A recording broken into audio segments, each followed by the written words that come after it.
दोस्तों आज की इस वीडियो में मैं आपको नक्शे की मदद से नॉर्थ अमेरिका यानी कि उत्तरी अमेरिका महाद्वीप समझाऊंगा। हम ये जानने की कोशिश करेंगे कि उत्तरी अमेरिका में कौन कौन से देश हैं, उनकी राजधानियां क्या क्या हैं और उनकी विशेषताएं क्या क्या हैं। जैसा कि आपको पता है कि हम एशिया महाद्वीप को पढ़ चुके हैं, तो अब बारी है उत्तरी अमेरिका महाद्वीप की। तो देखिए, सबसे पहले तो मैं आपके सामने ये अर्थ रख देता हूँ।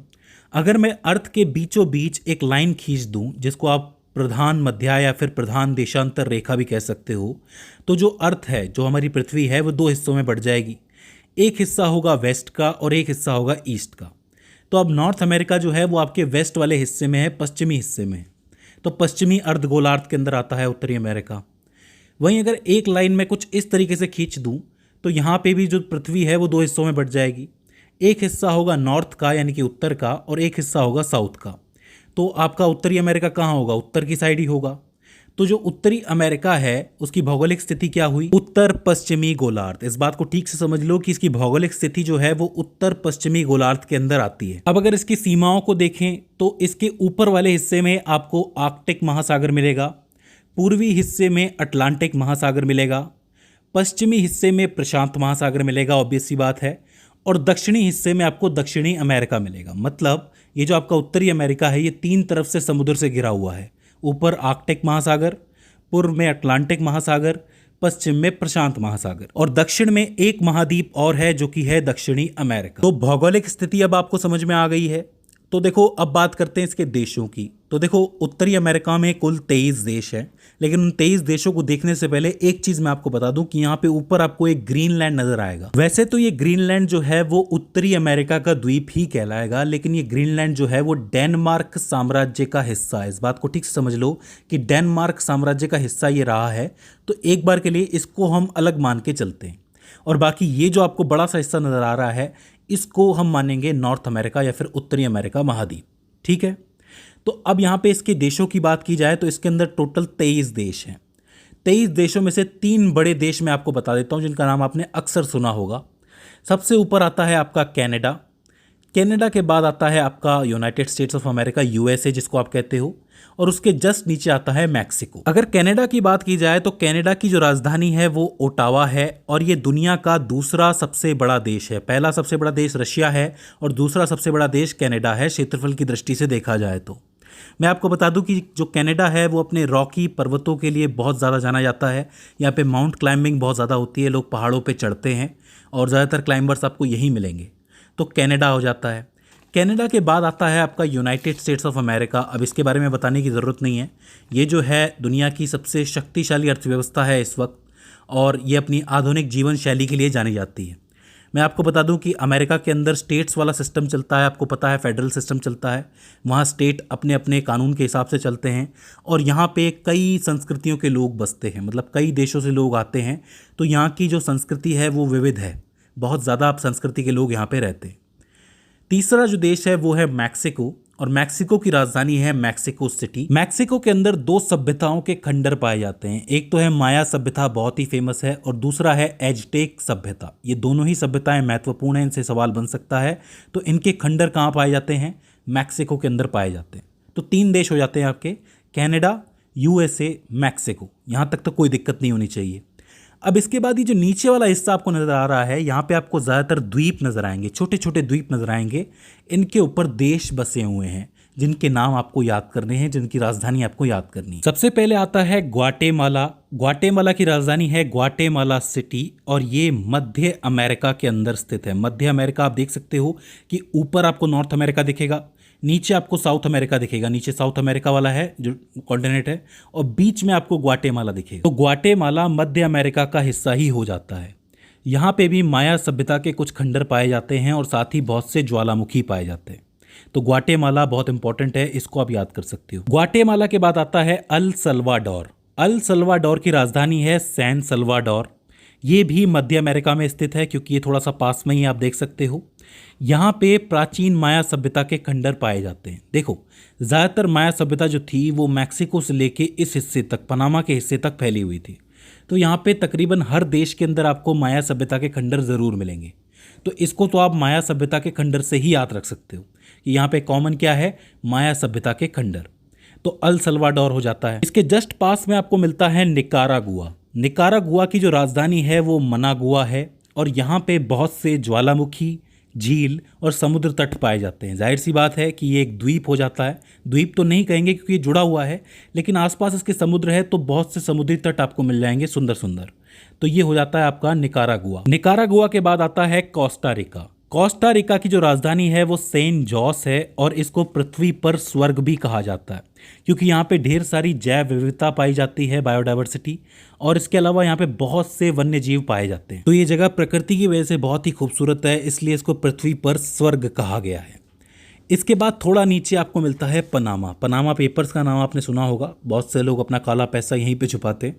पनामा का जो कैपिटल है यानी राजधानी है वो पनामा सिटी है और ये अपनी पनामा नहर के लिए बहुत ही मशहूर है। यहाँ पे एक पनामा नहर बहती है जो कि वर्ल्ड फेमस है, तो उसके लिए बहुत ही मशहूर है। इसको आपको ज़रूर याद रखना है। इसके बाद इस तरफ आप देखोगे तो यहाँ पे दो और देश आपको नजर आएंगे। एक है आपका बेलीज जिसकी राजधानी है बेलमोपान। याद रख लो, बेलमोपान। ये भी मध्य अमेरिका का ही हिस्सा है और दुनिया का जो सबसे बड़ा बैरियर रीफ है वो यहीं पे मौजूद है। बैरियर रीफ अब मैं आपको बता दूं कि समुद्र के अंदर होता है, तो काफ़ी इंपॉर्टेंट है, इससे सवाल बना है, तो बेलीज को ज़रूर याद रखना।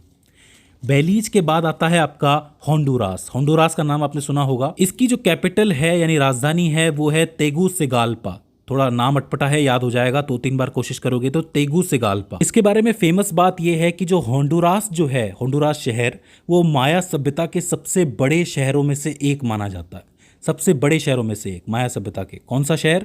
होंडुरास शहर। उसी के नाम से इस पूरे देश का नाम पड़ा है। इसके बाद थोड़ा समुद्र की तरफ चलते हैं। यहाँ पे आपको सबसे पहले मिलेगा बहामास। ये नाम आपने जरूर सुना होगा। बहामास जो है वो बहुत से लोग जाते हैं घूमने के लिए।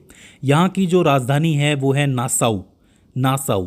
मैं आपको बता दूं कि जो बहामास है वो 700 से भी ज़्यादा छोटे छोटे द्वीपों का समूह है। ये जो अलग से आपको छोटा सा हिस्सा दिख रहा है ना, यहाँ पे 700 से भी ज़्यादा द्वीप है, छोटे छोटे। यहाँ पे लोग जो हैं छुट्टियाँ मनाने जाते हैं, जो बहुत ही अमीर लोग होते हैं वो छुट्टियाँ मनाने जाते हैं बहामास। इसके बाद यहाँ पे आपको क्यूबा देश नजर आएगा। क्यूबा देश से आपको साम्यवादी सरकार याद आ गई होगी। यहाँ पे कम्युनिज्म चलता है जैसा कि आपको पता है। यहाँ का जो कैपिटल है वो है हवाना। हवाना याद रख लो, हवाना। ये जो है अपनी संस्कृति, इतिहास, सिगार और रम के लिए बहुत ही फेमस कंट्री है। तो क्यूबा को आपको ज़रूर याद रखना है, काफ़ी ज़रूरी कंट्री हो जाती है। क्यूबा के बाद आता है आपका जमैका। आपने उसैन बोल्ट का नाम जरूर सुना होगा। उसैन बोल्ट एक धावक हैं, बहुत ही तेज दौड़ते थे, अब तो शायद रिटायर हो गए हैं। उसैन बोल्ट जो हैं वो जमैका से ही आते हैं और वो यहीं को रिप्रेजेंट करते हैं। मैं आपको बता दूं कि ये रेक संगीत और ब्लू माउंटेन कॉफ़ी के लिए बहुत ही मशहूर आइलैंड है। यहाँ पे बहुत सी ऐसी खेती होती है ब्लू माउंटेन कॉफ़ी की। इसके अलावा इसकी जो राजधानी है वो किंगस्टन है। याद रख लो, किंगस्टन है। तो ये जमैका को आप उसैन बोल्ट से याद रख सकते हो। इसके थोड़ा दूर आपको एक और आइलैंड नजर आएगा, एक और द्वीप नजर आएगा, जहाँ पे 2 देश हैं। एक तो है आपका डोमिनिकन गणराज्य। ध्यान से समझ लो, ये है डोमिनिकन गणराज्य, जहाँ की जो राजधानी है वो सेंटो डोमिंगो है। सेंटो डोमिंगो ये कैरेबियन का सबसे बड़ा द्वीप माना जाता है। ये अपने गोल्फ कोर्स, समुद्र तट और जीवंत संस्कृति के लिए बहुत ही प्रसिद्ध माना जाता है। तो इसको आप याद रख लो, डोमिनिकन गणराज्य। और उसी से जुड़ा हुआ एक और देश है जिसका नाम है हैती। हैती की जो राजधानी है वो पार्ट ओ प्रिंस है। पार्ट ओ प्रिंस, और ये अपनी समृद्ध संस्कृति के लिए बहुत ही फेमस है। तो डोमिनिकन गणराज्य और हैती बिल्कुल एक साथ ही जुड़े हुए हैं। आप कह सकते हो कि एक ही आइलैंड का हिस्सा है ये। तो काफ़ी बड़ा आइलैंड हो जाता है ये डोमिनिकन गणराज्य। तो इसको आपको ज़रूर याद रखना है। इसके बाद एक द्वीप और है जिसका नाम है प्यूरेटो रिको। प्यूरेटो रिको की जो राजधानी है वो सैन हुएन है। इसको भी याद रख लो, सैन हुएन। इससे क्वेश्चन बन सकता है। अब इसके बाद यहाँ आपको एंटीगुआ और बारबुडा नजर आएगा। एंटीगुआ और बारबुडा ये भी द्वीप हैं। इनकी जो राजधानी है वो है सेंट जॉन, और ये अपने गुलाबी रेत वाले तटों के लिए बहुत ही फेमस है। पूछ लिया जाता है कभी कभी कि गुलाबी रेत वाले तट कौन से हैं, कहाँ पे हैं, तो एंटीगुआ और बारबुडा आप कह सकते हो। इसके बाद आता है डोमिनिका आइलैंड या फिर डोमिनिका द्वीप, जिसकी राजधानी है रोसो। याद रख लो, रोसो। ये अपने गर्म झरनों के लिए और वर्षा वनों के लिए बहुत ही फेमस है। तो डोमिनिका को भी याद रख लो। याद रखो, ये डोमिनिकन गणराज्य नहीं है, ये डोमिनिका है। अलग अलग नाम से बने हुए हैं। वो डोमिनिकन गणराज्य था हैती के साथ, और ये डोमिनिका है। इसके बाद आता है बारबाडोस, जिसकी राजधानी है ब्रिज टाउन। ब्रिज टाउन याद रख लो, ये अपने खूबसूरत तटों के लिए बहुत ही फेमस है। तो बारबाडोस को भी ठीक तरीके से याद रखना। इसके बाद यहाँ पे आपको दिखेगा सेंट लूसिया। सेंट लूसिया की राजधानी कास्ट्री है और ये अपने पिटन पर्वत और गर्म झरनों के लिए बहुत ही फेमस है, तो इसको भी आपको याद रखना है। इसके बाद आता है आपका ग्रेनेडा। यहाँ पे ग्रेनेडा नजर आएगा आपको। ग्रेनेडा की राजधानी जो है वो सेंट जॉर्ज है और इसको मसालों के द्वीप के नाम से भी जाना जाता है, मसालों के द्वीप के नाम से, क्योंकि यहाँ पे मसालों की खेती होती आई है, तो इसलिए इसे मसालों का द्वीप कहा जाता है। इसके बाद सबसे नीचे आपको यहाँ पे त्रिनिदाद और टोबैगो नज़र आएगा। त्रिनिदाद और टोबैगो, इसका नाम भी आपने सुना होगा कभी ना कभी। ये जो है इसकी राजधानी है Port of Spain. Port of Spain, इसको याद रख लो। और ये अपने कार्निवल और विविध संस्कृति के लिए बहुत ही फेमस है। तो ये हो जाता है आपका आखिरी कैरेबियन आइलैंड। अब देखिए, ये जितने भी नाम मैंने आपको बताए हैं ये तो इम्पॉर्टेंट है ही। इसके अलावा यहाँ पे और भी छोटे मोटे द्वीप ज़रूर होंगे जिनके अलग अलग नाम होंगे, जैसे कि सेंट विंसेंट है और ग्रेनाडाइंस है। ये भी एक तरीके के द्वीप हैं, ये यहीं पे मौजूद हैं। और भी कई द्वीप होंगे जिनके नाम अलग अलग हो सकते हैं। तो ऐसे में अगर आप गिनने जाओगे तो आपको बहुत से द्वीप मिल जाएंगे, लेकिन जितने भी मैंने आपको बताए हैं इनसे सवाल ज़रूर बन सकता है, तो इनको आपको ज़रूर याद रखना है। इनकी पूरी लिस्ट आपके सामने कुछ इस तरीके से बनी हुई है, आप आसानी से याद कर सकते हो। तो दोस्तों, मुझे उम्मीद है कि ये वीडियो आपके लिए हेल्पफुल साबित रही होगी और आपको नॉर्थ अमेरिका महाद्वीप ज़रूर समझ में आया होगा। अगर इसके बाद भी इसके अंदर आपको कोई क्वेरी आती है, कोई दिक्कत आती है, तो आप हमें कमेंट सेक्शन में बता सकते हैं। तो दोस्तों, आज की इस वीडियो के अंदर बस इतना ही। See you in the next one.